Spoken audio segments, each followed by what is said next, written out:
തിരുനാമത്തിന് മഹത്വമുണ്ടാകട്ടെ.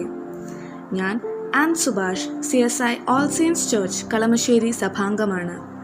Journey to the സാംസിൻ്റെ 144 ദിവസത്തിലേക്ക് ഏവർക്കും സ്വാഗതം. ഇന്ന് നമ്മൾ ചിന്തിക്കുന്ന വേദഭാഗം സങ്കീർത്തനം 81 അധ്യായം 11 മുതൽ 16 വരെയുള്ള വാക്യങ്ങൾ. ജീവിതമെന്നാൽ കഴിഞ്ഞുപോയതും ഇപ്പോഴുള്ളതും ഉണ്ടാകാമായിരുന്നതുമായ 3 കാര്യങ്ങളുടെ ആകെ തുകയാണ്.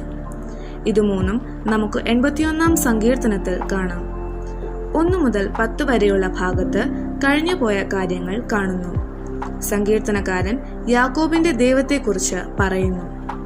പിന്നീട് ഇപ്രകാരം പറയുന്നു: നമുക്ക് എല്ലാ സംഗീതവും ഒരുമിച്ച് പാടാം. അവൻ നമുക്കൊരു നിയമം തന്നിരിക്കുന്നു. അവൻ നമ്മെ മിസ്രയീമിൽ നിന്ന് വിടുവിച്ചു. അവർ ഭൂതകാലത്തിൽ സന്തോഷിക്കുന്നു. എന്നാൽ ദൈവത്തിനെതിരായി മത്സരിച്ചപ്പോൾ ഈ സ്ഥിതി അധികകാലം നിലനിന്നില്ല. അടുത്തതായി നമുക്ക് ഇപ്പോഴുള്ള കാര്യങ്ങൾ നോക്കാം. എന്നാൽ എന്റെ ജനം എന്റെ വാക്ക് കേട്ട് അനുസരിച്ചില്ല. ഇസ്രായേൽ എന്നെ കൂട്ടാക്കിയതുമില്ല.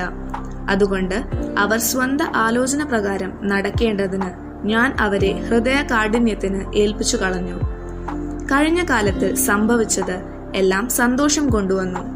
എന്നാൽ ഇന്ന് എല്ലാം മത്സര സ്വഭാവം ഉള്ളതായിരിക്കുന്നു. ദൈവജനം ദൈവത്തിനെതിരായി മത്സരിച്ചു. അവൻ പറഞ്ഞത് ശ്രദ്ധിച്ചില്ല. അവനെ വിളിച്ചപേക്ഷിച്ചില്ല. അവന്റെ വാക്കുകളെ അനുസരിച്ചില്ല.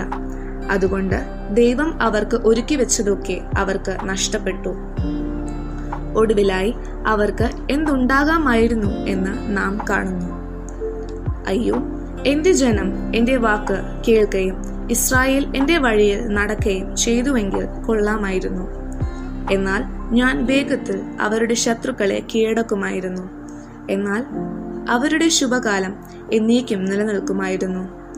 അവൻ മേത്തരമായ കോതമ്പ് കൊണ്ട് അവരെ പോഷിപ്പിക്കുമായിരുന്നു.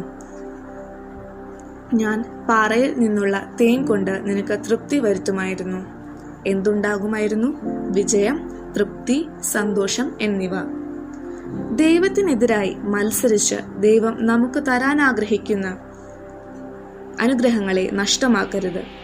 കഴിഞ്ഞകാല പരാജയങ്ങളെക്കുറിച്ച് ചിന്തിക്കരുത്. ദൈവത്തോട് തെറ്റു ചെയ്തിട്ടുണ്ടെങ്കിൽ ദൈവത്തിങ്കിലേക്ക് തിരികെ വന്ന് പാപക്ഷമയ്ക്ക് വേണ്ടി അപേക്ഷിക്കുക. നാം നമ്മെ തന്നെ അവനായി സമർപ്പിക്കുക. വരുവാനുള്ള അനുഗ്രഹങ്ങളെ അനുഭവിക്കുക. ദൈവം നമുക്കായി ഒരു പദ്ധതി ഒരുക്കിയിട്ടുണ്ട്. അതിനായി സ്വയം സമർപ്പിക്കുവാൻ ദൈവം നമ്മെ സഹായിക്കട്ടെ. ആമേൻ.